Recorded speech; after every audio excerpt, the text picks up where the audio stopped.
going on YouTube? So you're about to watch Pillowtalk podcast part 2, where we go over the Prince of Persia. Me and Mike are basically going to go back and forth, and then we're going to give our overall score on whether or not it was a good movie or whether or not you should rewatch it. And we're going to break down the numbers first, and then we're just going to dive right into it and just go back and forth. So make sure you let us know what you like, what you didn't like, and make sure to like and subscribe because it's the best way to support our channel. All right.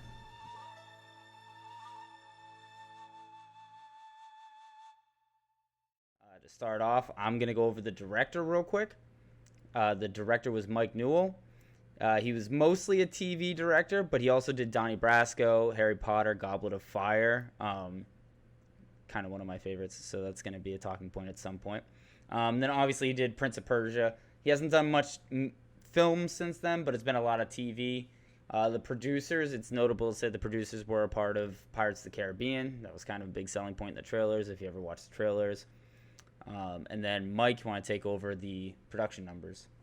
Yeah, so the production numbers, this movie came out May 30th, 2010, opening weekend. Its budget was estimated at $200 million. Its opening weekend, it grossed $30 million, $30,095,000, somewhere in that range. Its gross worldwide, it's 336 and a half, pretty much. So it's 336 million gross worldwide at the end of its run here. It's an hour and 57 minutes, 117-minute runtime. Okay.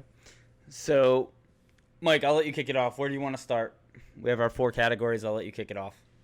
I want to start with effects. Okay, start with effects. Go ahead. So, I thought the effects were very good. When you talk about Disney as a production company, and you look at a $200 million budget, conversely, we had a $100 million budget last week when we talked about, Starship Troopers. This is obviously everything that a $200 million budget should be. The effects are amazing. The landscapes are great. The sets are fantastic. Aside from the ostrich racetrack, which I thought was just lazy. Just lazy. And it was literally just like sticks in the middle of the desert. It just didn't make sense. To add to that too, yeah, it definitely felt like the ostrich track, which was his prized possession, was just sticks in a desert. There wasn't even like a course. It was just like once you left the bar, there was nothing keeping those ostriches contained. I'm gonna continue with that though, right? Okay, so I'm just gonna go a little bit more with this. So that it sticks in the desert is what the ostrich track is. Yeah, it wasn't even like it had like a couple tarps or like like whatever. But then like they're leaving and they went through this intricate like entryway that's like all brick and has like metal doors and all this stuff. And I'm like, where the hell did this come from? They never showed this. It's like the continuity was just. But anyway, I thought that the effects were good.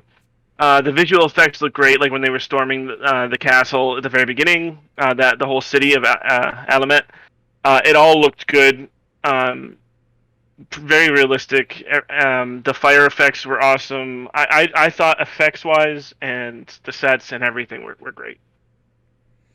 Okay, to add to all that, I thought effects were, for the most part, the effects were really good, right? Like, I mean, you kind of summed up a lot of it. One thing I did notice, I thought when he clicked the Sands of Time and like started doing all that, I thought that was brilliant for 2010. Yeah, it looked really good. The lighting and everything was very, very well done because you never lost, like, he never had a shadow on his face, which is really cool. So he was able to, like, through all of the, effects and everything, he was still able to portray, like, emotion because it never shadowed his face, which I thought was really good. Yeah, and I mean, they didn't just do it. It wasn't like a Jake Gyllenhaal face thing. They did it with his brother, too, when his brother did it. His brother, I thought, was almost better than him. So I thought it was really well done when they did that. Whenever they did the Sands of Time, I thought the sands were great. One of the negatives I have was I thought the snakes looked really fake, but then I compared it to Pirates of the Caribbean, and I thought about the monkey, and I was like, oh, okay, well, the continuity, like, similar, definitely the same production company. So if you like the Pirates of the Caribbean effects, you're going to love Prince of Persia's effects. I thought everything was really well done with the props and like the swords looking like the video game and also looking like they could actually do damage to someone. The armor was a little flabbergasting because it looked like lack thereof. I mean, it looked like, well, yeah, Jake doesn't have any, but like his brother, like the warrior, it was oversized. It wasn't the right size. Undersized. Yeah, I thought his like when his death scene, and again, I guess we should do spoilery. But his death scene for Biss, his helmet didn't fit. Like his nose was getting pushed into his face.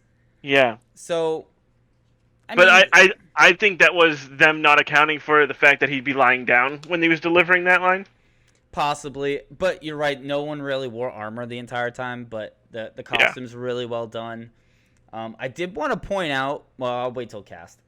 The rest of the effects with the Hassansins, because they're the ones that kind of had most of the effects. Like I thought the dervishes in the sand were really good. I thought, for the most part, how they moved in and out, it didn't make them look video game corny, because in the video games they're kind of corny, but.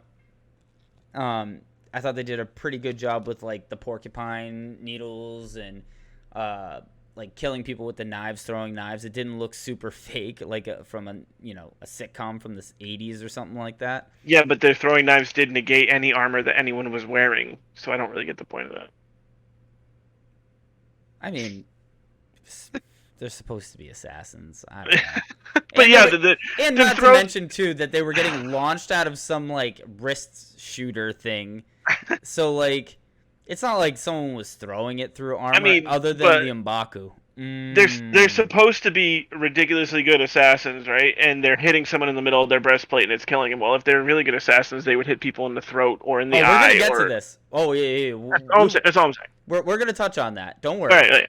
I noticed that too. I actually have statistics, and it's fucking brilliant.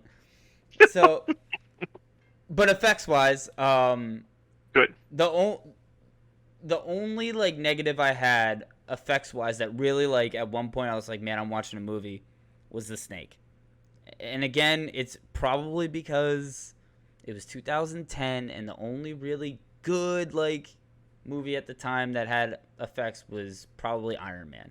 Iron Man was like pinnacle of effects at the time, but I didn't think it was too far off of Iron Man, if we're going to be honest. I don't think it was very far off either. I think it was very in line with Pirates of the Caribbean. Yeah. If you like pirates, you're going to love the effects. So I let you pick that. Let's transition to cast, since we were kind of talking about it. Yeah. So I thought the cast was amazing. This is like a brilliant cast. You have Jake Gyllenhaal, Ben Kingsley, Gemma Arterton. I don't know. She's in like she's in all my favorite fucking like Clash of the Titans, and it's like she's great as Tamina the princess. She's obviously gorgeous, and we're gonna talk about all that in a second. I thought the guy that played Tusk wasn't bad.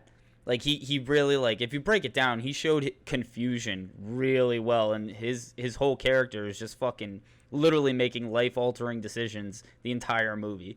Let's be real though, it was kind of a small role, even though he was such a big character. Yeah, he didn't do too much, but he did everything. He literally set the table for everything. But yeah, but like you loved him, even though he wasn't in the movie that much. And then I thought the Hassanson, the main one, God, I'm Gisli Orn Gararson. Yeah, I'm blanking on his character's name, but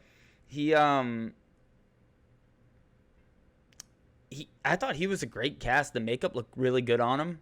Yeah. It didn't look fake, like prosthetics or anything. And the way he moved as if a snake was coming out of his robe and all that. I mean, man, I thought that was dynamite. I thought he did a really good job for not having a lot of speaking lines, and like he portrayed like a very empty person very well. I mean, it's probably not a great compliment, but it was like the Bucky Barnes syndrome, right?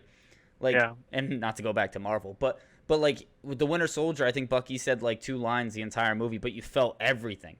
I kind of got that vibe from him. I thought Biss was, great, well played. He was a dick. A little bit of a dick, but I think he was supposed to be because even in the games, like his brothers are kind of weird. So he was also like the general, pretty much. Like he would lead all the troops into battle. So like he was just kind of like a fight first, ask questions later. I think he portrayed it well. Yeah, and I mean, all that said, the best two characters besides Gyllenhaal, because I think Gyllenhaal was, I was rooting for Gyllenhaal to get this the whole time. Was the Sheik Amar and Sesso. I thought those two guys stole the fucking show. Like Timon and Pumbaa stole Lion King, those two guys stole the show. For the comic relief. Fucking brilliant. Well, they were the comic relief, but they provided the feels. They provided the fucking feels. Because when Sesso dies, again, and he throws the knife out the window. When he throws the knife out the window, and all they do is the Sheik just looks at the princess and just goes, "Have I ever told you about the M'Baka?" Oh, fuck that, bro! Like in the fucking, because they set that lineup the whole, and I'll clarify. They set that lineup. Have I ever told you about the M'Baku? And it's just like.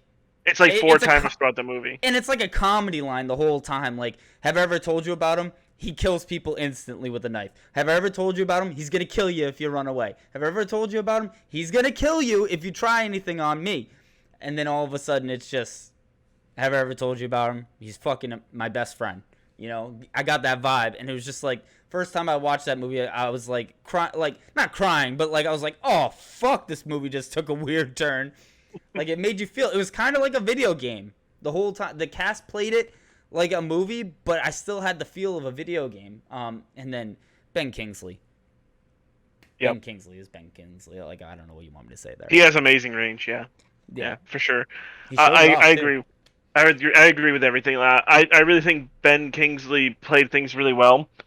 But I also have a huge drawback, and I'll wait for one of the later topics we talk about to kind of diverge in that. But I think he did a really good job with what he was given.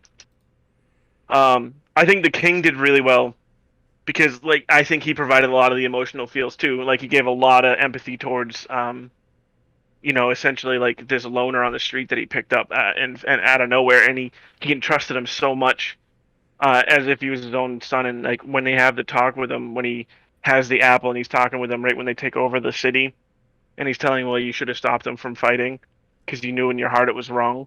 And like that whole speech was just kind of like, wow, that was pretty powerful.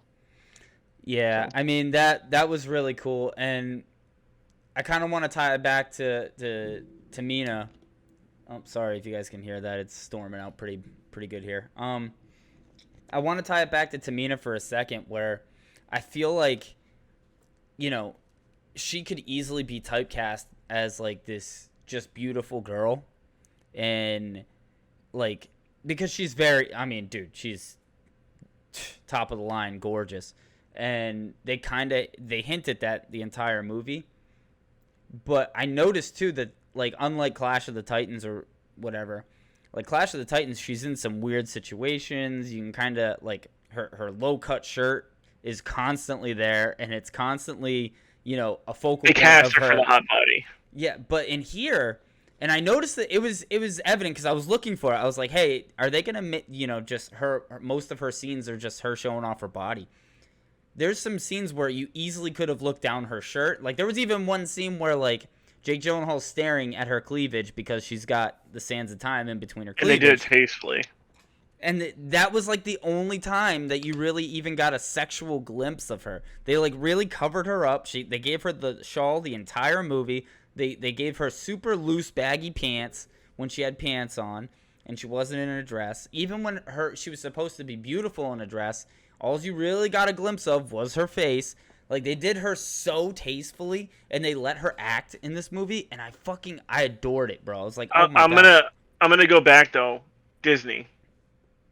It's Disney, and they did the same thing in Pirates of the Caribbean. Like, all the girls were wearing pants, and they had the pirate hats and all the pretty girls were wearing big gowns and all that stuff. So it's Disney.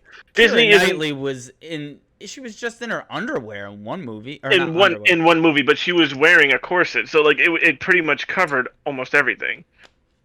I guess, but still, I mean, I guess the point of the matter is, it could have been taken out of hand. Yeah, I get it, and they and didn't I let think it. Clash of the Titans went that way because that is. But like Disney's not here to put out the next sex symbol. You know, they're here to put out good content, and I feel like that was tastefully good content. So Oh right, yeah, 100%. They did a really good job of like showing that she's more than just TNA.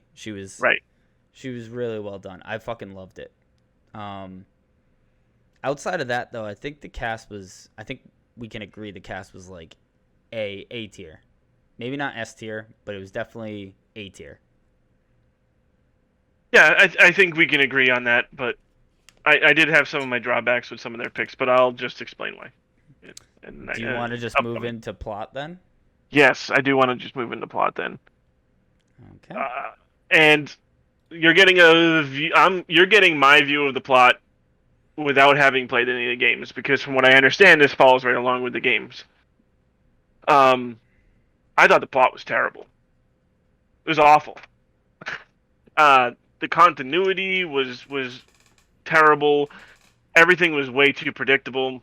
In fact, the first time I watched this movie, um, I knew who the bad person was immediately. I knew it was Kingsley, and it's probably because I'm familiar with Disney and that's the way it works. But he was the only person in the opening scene to wear eyeshadow, eyeliner even. And as soon as I looked at him, I was like, "Oh, he's the bad guy." And then, spoiler alert, the whole time they plant Tiss as being the bad guy, and the king he wanted to overthrow his dad so he could have the throne, and like they planted him to be the bad guy, and I was like, nah, I don't. It's definitely not him. I know it's not him. I know it's Ben Kingsley. I know it's Nizam, I and think. it just Hold on, I'm gonna cut ended you up being off there. I don't think that part was supposed to be a secret that it wasn't Tuss. Like we know that as the audience, we know that Tuss was now. innocent.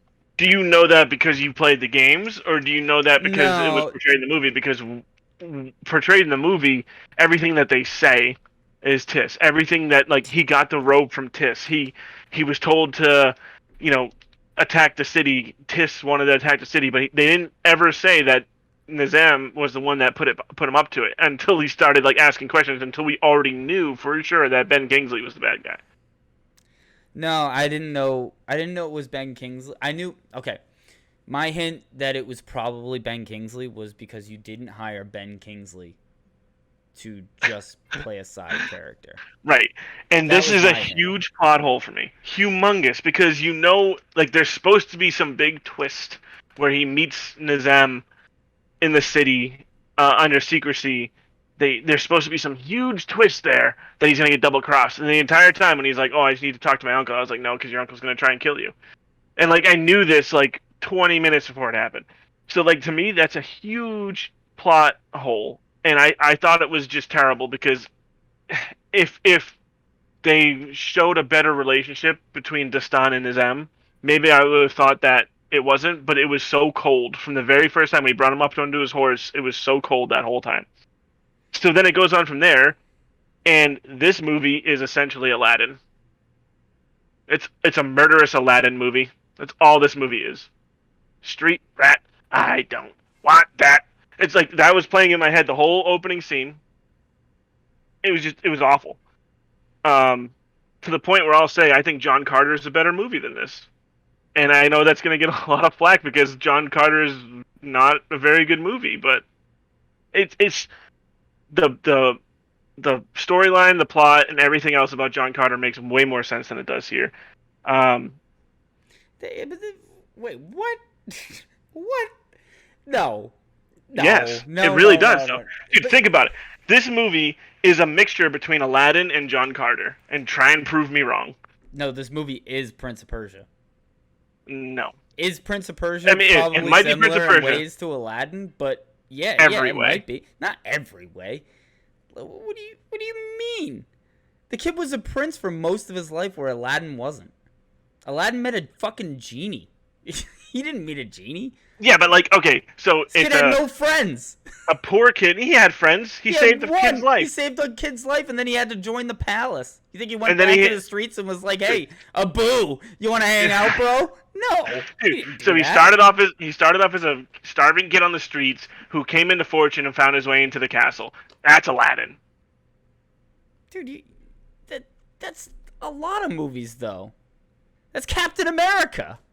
Like No, Captain America was selected for the experiment. Okay, but he's still like he went from nothing all the way to being fucking Captain America. Yeah, I guess. I mean, it could be Orlando. It could be Pirates. It could be Orlando Bloom's character. You know? It is Orlando Bloom's character. But that's what I'm saying. Much. Like that arc isn't unheard of. But this one is. It's like you talk about, Persia and like the Arabian, desert and all that stuff, and that's where all this occurred, and that's Aladdin. It's Aladdin. To the point where we were calling Ben Kingsley Jafar when me and the wife were watching it. He looks like Jafar. I guess you can make that. It's fair to make the comparison, but I still think you're oversimplifying the movie. Just because you see a few scenes, you saw a few scenes that look similar, and that's fine that you recall that. But like, let me ask you a question. In Aladdin, who's trying to steal the lamp? Jafar. Who's trying to steal the dagger in this movie? Ben Kingsley, but he's not. Ben Kingsley is Jafar, and he's trying to use it for personal gain and not the betterment of anyone. He's trying to become king. But that plot point is the same as like so many movies. Ben Kingsley, Nizam, is trying to get rid of his brother to become king, and Jafar is trying to get rid of the king to become king in Aladdin. Yeah, okay. So it's got similar plot points to Aladdin, but it's the same movie with killing. Not really, though. It is. It's completely different in the sense that, like, this guy had a different upbringing. He had brothers that he relied on. Would it have been better if it was a 2-hour movie? Yes. But clearly they used their budget on something else, which it's a 2-hour movie. It's an hour and 57 minutes.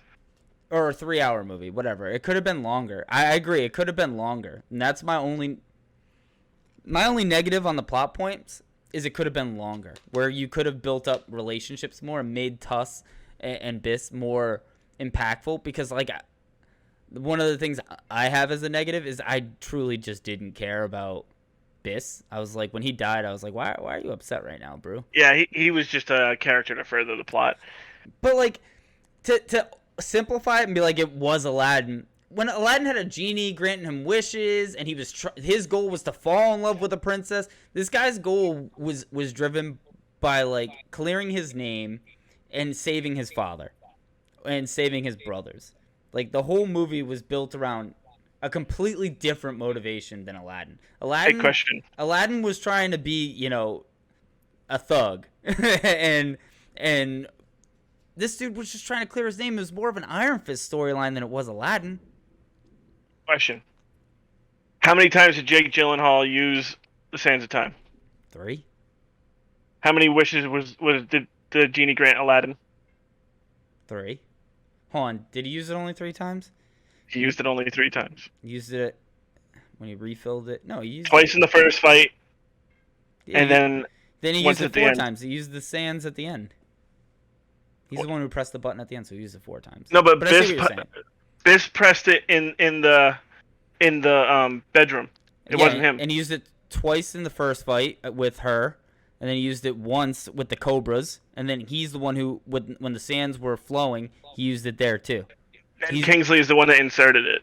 Kingsley inserted it, but he pressed the jewel. He opened the jewel. He didn't press it. No, he closed the jewel. No, he opened it to allow the sands to flow out. No, Kingsley did that. No, he did. He flipped it open with his thumb. Kingsley was trying to keep it in so that he could press the button, and then he flipped it open because that's what Tamina told him needed to be done for it to be destroyed. I'll take your word for it, but I thought it was him who used it because that's where they went in time, was right before. No, so like, so right he used the Sands of Time 3 times. I think Aladdin was granted 3 wishes. I think he used it at the end to get him where they were. Nizam put it in. He opened it to destroy the dagger. Yeah, Nizam went to use it but I'm telling you, Gyllenhaal used it. Because if Nizam used it, they wouldn't have gone there. I assure you that. They wouldn't have fucking gone there. He opened it to destroy it, but opening it turned the whole world's time back. But he didn't press the button. He just closed it. He closed it to make it stop going back in time. Okay. I'll take your word for it. Fine. 3. He So, used it 3 times. That's fine. 3 genie wishes. 3 uses of the dagger. Right, but the whole motivation for the character is completely different. I guess. To get the girl. He doesn't want the girl, though. He does. He doesn't. He does by the end of the movie. I mean, by the end of the movie, he falls in love with her, but he doesn't do everything for her. She's a secondary object. He does it to conquer the city. He does it for his father's approval. What? He does it for his father's approval. He ends up being with her for his father's approval. Yeah. What? No, he does nothing. She is not a primary objective for him ever. She is not a primary objective. Not at first. Even at the end, she's not a primary objective. Yes, she is. The primary objective is still saving his brothers and his family. 100%. And getting the girl. No, that's 2 objectives. She's clearly a secondary objective. If you had to rank them, the family is definitely first, and she is 100% second. Okay, I guess I can give you that, but if you can never convince me that this movie is not Aladdin. I mean, so what if it has similar plot points to Aladdin? It's not Aladdin. What are the fundamental things that make Aladdin? There's a genie. The genie is the whole fucking point of the movie. There's no genie here. There's sands of time. He's not a genie. You just said he was fucking Jafar. No, Sheikh Umar, not Nizam. Oh, the genie is him? The genie. If they recasted the live action Aladdin and made him the fucking genie, I guarantee you I would have liked it more. Dude, so Sheikh Umar shows up out of nowhere and immediately starts helping them. It's pretty impressive, isn't it? Well, he wanted the gold. Come on. Yeah, he wanted the gold, man. And the genie only wanted his freedom. Completely different, am I right? Racing ostriches for the rest of your life versus traveling the world as a genie, I would say is pretty different. Are there similarities? Yeah, 100% there are. No one's denying that. That's been an age-old discussion with Prince of Persia. It's not new. Is it Aladdin? Or is it Alibaba? That's not new. No, it is not. It is definitely not. It is a completely different feel. It is a completely different makeup. The everything that makes Aladdin, whether it be obviously his rags to riches story, right? That's huge. He's a nobody, and it's a very classist type film. The genie's huge, and the Jafar character, is a Hamlet character or an Othello type character. Like the Jafar character is not a new character. That arc is as old as fucking storytelling goes. So while I concede that, yeah, there are similarities and I see what you're talking about, to dumb it down and be like, this is just Aladdin, or to compare it to Aladdin just doesn't feel right. And if, knowing your score, if that's the case, 100% distaste for you for dumbing down Aladdin like that. Okay. It was, you know what I'm saying though? Okay. I'll give you your opinion, but you'll never be able to change mine. And I'm not trying to. I'm just trying to say that I didn't see it the way you saw it like that as Aladdin, and even if I did, knowing your score, I value Aladdin so much higher than that. Right, but my problem is it's the ripoff. It's not as good as the original, and okay. I have 2 points to make that. So I thought the plot was just terrible, and it took me 3 or 4 times. I had to pause the movie to get away from the screen because I was just not at all into it.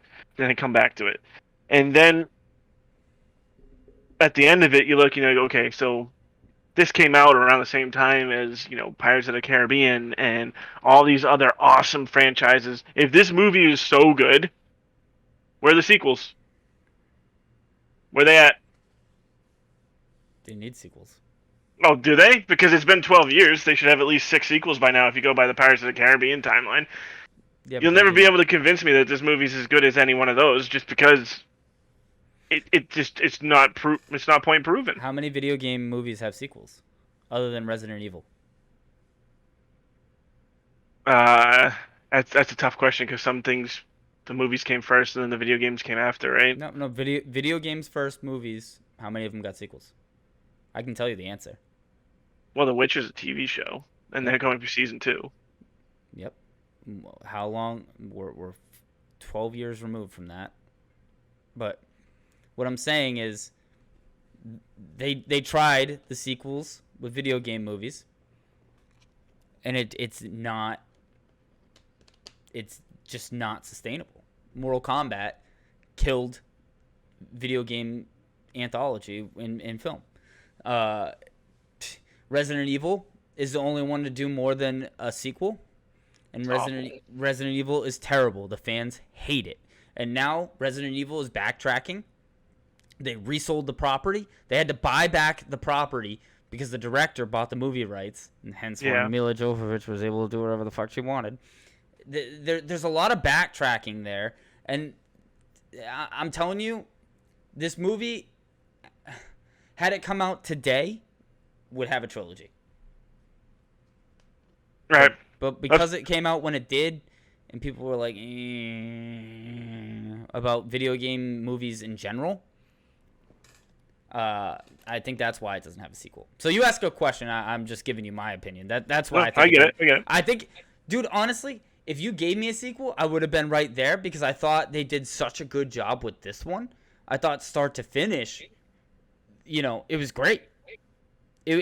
What more did you really want from it? You're saying it came back to you as Aladdin. I just don't know what more you wanted from it. Mm. Like it had the little turn. Dude, look at it this way: if these were cutscenes of a video game, it would have been fine. And that's what they were going for. They made it a video game. Mm. Well, see, my problem is, and it will always be, like, if a movie's too predictable, it just loses me immediately. So I knew exactly how this movie was going to end probably 20 minutes into it.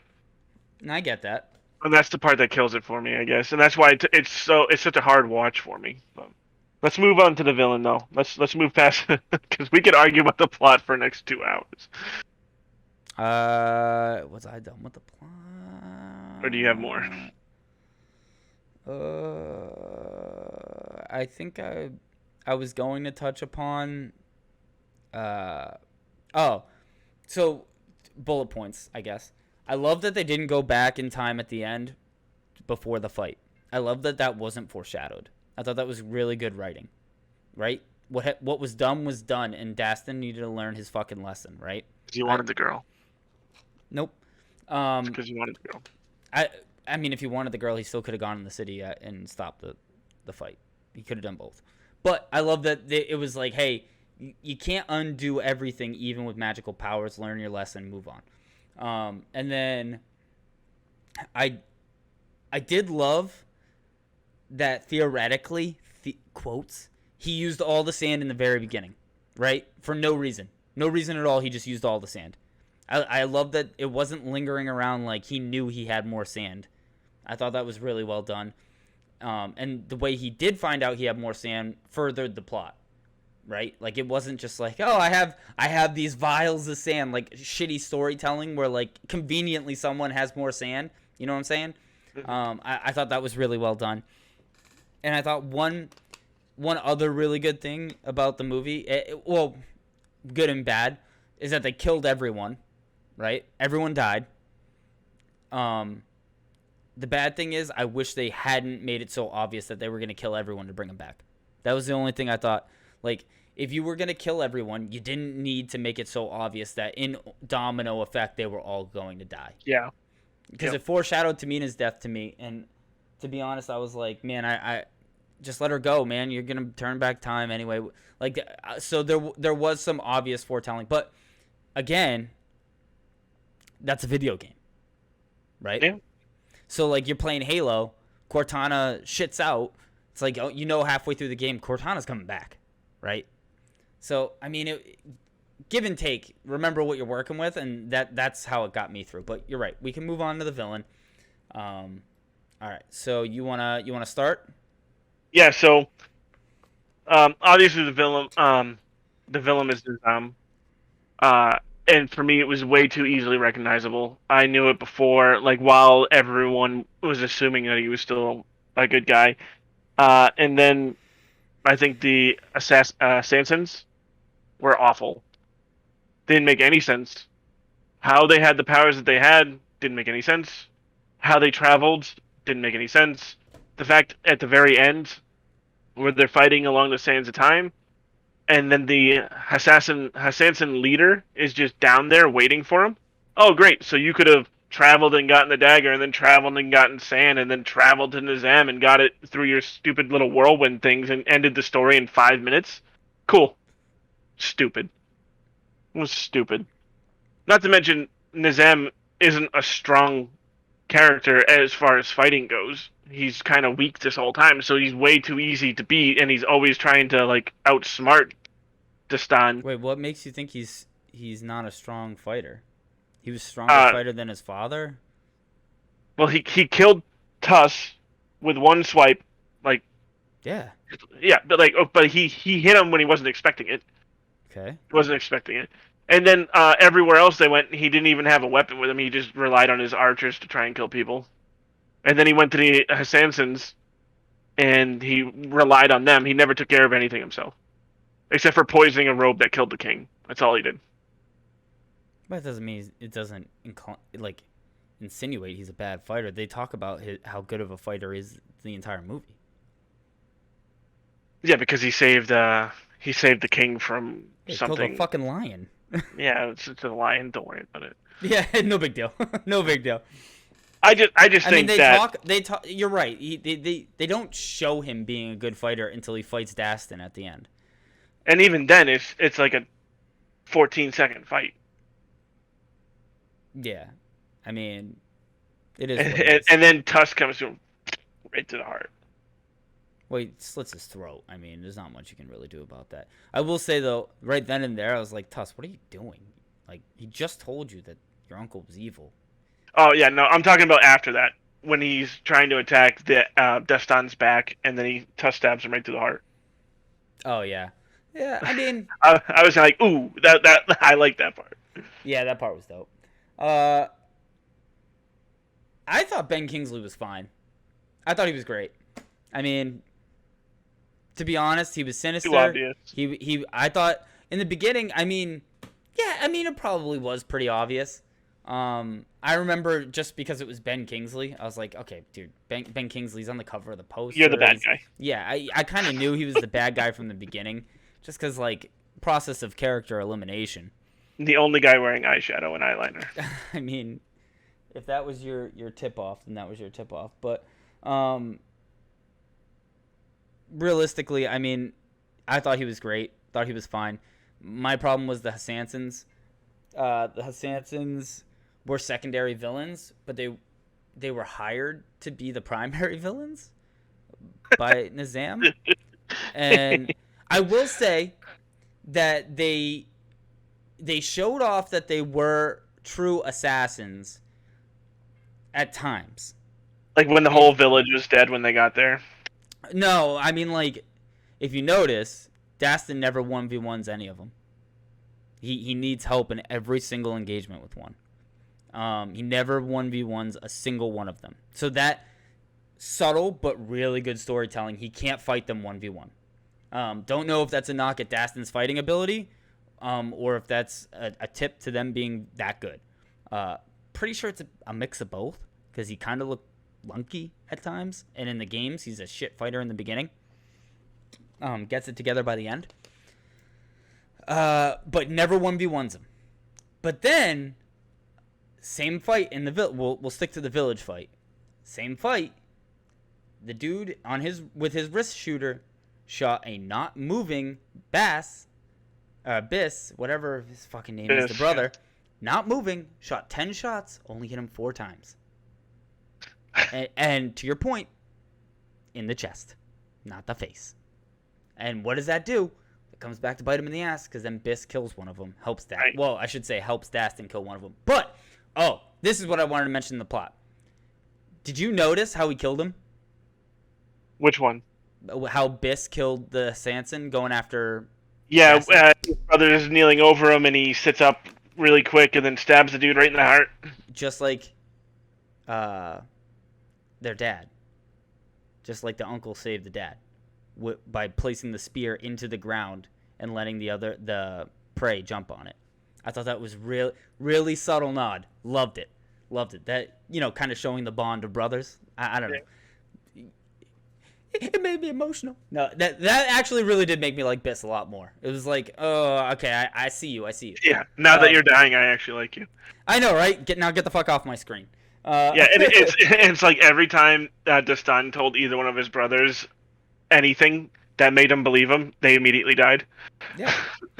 But, I mean, the uncle thing I don't think was supposed to fool you. You know what I'm saying? Like, it wasn't a murder mystery where it's supposed to fool you. So that's it wasn't supposed to blow up in 15 minutes. It was supposed to last all the way until Dastan had the meeting with him. And it just maybe, but I mean, realistically, bro, like I just said, process of elimination, you're going into this movie, who the fuck do you think the villain is? Like, he's on the fucking poster. They're telling you before the movie starts, this is the guy. All right? Watch him. He's got a eyeliner. He's bald. Like, he looks like Jafar. He doesn't have a parrot, so he's not Jafar. You're right. But you know what I'm saying? Like, they kind of... I think you're hung up on that because you went into the movie 10 years later without having seen it. And that's a fair comparison. Like, if it was supposed to be a mystery, I don't think it was supposed to be a mystery that Nizam was the guy. And that's why I think you're hung up on the wrong details. And you went in... Did you watch the movie trailer before you went in and sat down and watched the movie? No. You should have. Because it's pretty evident that there's some treachery afoot, and it's probably not the brother. It's probably the highest paid actor on the payroll behind fucking Jake Gyllenhaal. I mean... But so that's why, like, I'm kind of like poo-pooing your notion that like it was dissolved in 15 minutes. I think it was supposed to be dissolved very early on in the movie. That hey, this is the fucking guy, this is your villain. Now, if you want to nitpick the fucking assassins, let's have a fucking party. I'll start cooking up the tea, bro. Like these fucking guys were supposed to be training nonstop. I mean, fucking Ben Kingsley couldn't even walk in and order a fucking hit without almost dying. Like, these guys were supposed to be the best of the best. And they showed it at times where they kill Sesso. It's the 1v1. The porcupine guy kills Sesso, and Sesso can't get out of the room with the dagger because the only way to get the dagger is to take 3 to the chest. Which, again, why the chest? But... like, it's those little moments that are like, okay, they're supposed to be lethal. And then there's the moments where, like, it takes literally 100 rounds or 10 rounds to kill a guy. Like, or how about the dude with the snakes? When he's fighting Jake Gyllenhaal, the girl sneaks up behind him and just stabs him in the back. She didn't stab him, but she took the snake. Yeah, no, he took the snake and hit him in the face with it. She, like, threw a knife or stabbed him in the back while they were fighting. I mean, and then he took the snake and then hit him, like, stabbed him in the eye with it or something. Yeah, but, bro, that's what I'm saying, though. Like, you can't 1v1 them. It kind of shows that he's a level up. So that's like a point, but at the same time, he was kind of locked in, too. Like, I mean, you've never... How often can she could? I'm buying that. I'm buying she snuck up.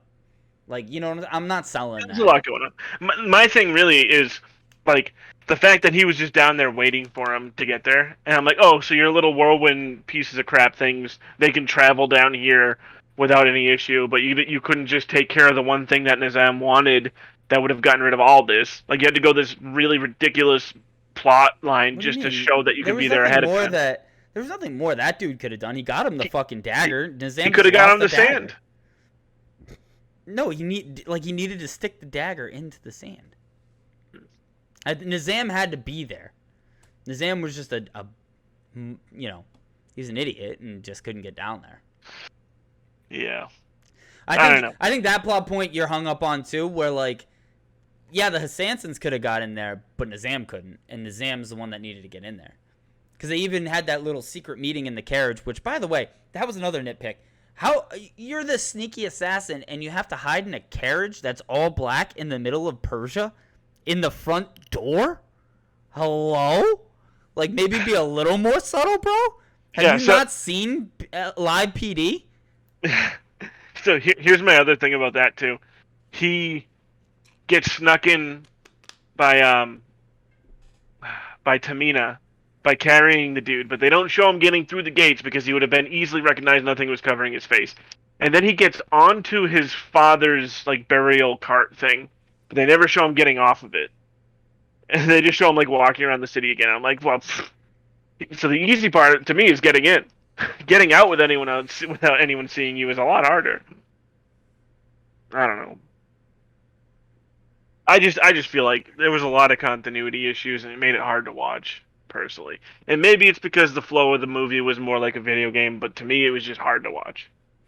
I think the flow was meant, and I guess it's a negative for you. It's a positive for me. The flow was supposed to just be a bunch of cutscenes of a video game brought to life, and I love it. I think honestly, that's all anyone in video game lore ever wanted was, hey, just bring the game to life. That's all we want you to do. Don't add anything. Don't take anything away. Just bring the game to life. And from the get-go, villain-wise, I mean, it felt just like Prince of Persia. Treachery that's right in front of your face. And then the slow-mo scenes where he's like jumping through from rooftop to roof. That's all Prince of Persia is those slow-mo scenes of acrobatics. So like the negatives, I get it, but they're not, to me, I think they're positives. I think if you compare it to video game movies that had come out before it, I mean, you have Super Mario Brothers, fucking abysmal. Mortal Kombat, the first one got a pass because it was the first shot at it, and the second one was just terrible. Like, I mean, there's not much to go off. People just wanted you to bring the game to life, and I thought they did it pretty well. Alrighty then. So it looks like you gave it a 40 out of 100. I gave it a 40 out of 100. All right. The positive notes for me are characters and casting. I thought the cast was good, and I really thought the effects were good. The downsides for me, I thought the plot was bad, and I'm gonna say plot, but it's really gonna be. I feel like this movie lacked originality. I feel like it was a ripoff of something that I had already seen and loved, and it just didn't live up to it. I thought the villains were too blatant and obvious. For me, if I can't sit down, like I can sit down and watch a 3-hour movie without any issues, but for me to sit through this 2-hour movie, it took me 3 breaks, and it just, for me, the movie just didn't do it. It just wasn't for me. Interesting. Okay. Well, I'm a little different. I gave it an 89 out of 100. I think it hits all the checkpoints of what a video game movie's supposed to be.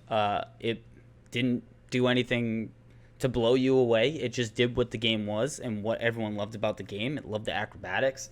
We got the acrobatics. The plot, I thought the plot was very well done. Subtle writing hints here and there. We kind of talked about it.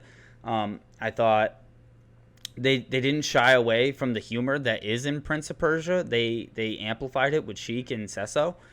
The only negatives I really had were I thought at times the snakes didn't really blow me away, but it is, 11 years later. And then at times I did feel like I needed more. I needed more of certain things. Like I needed more of Tamina.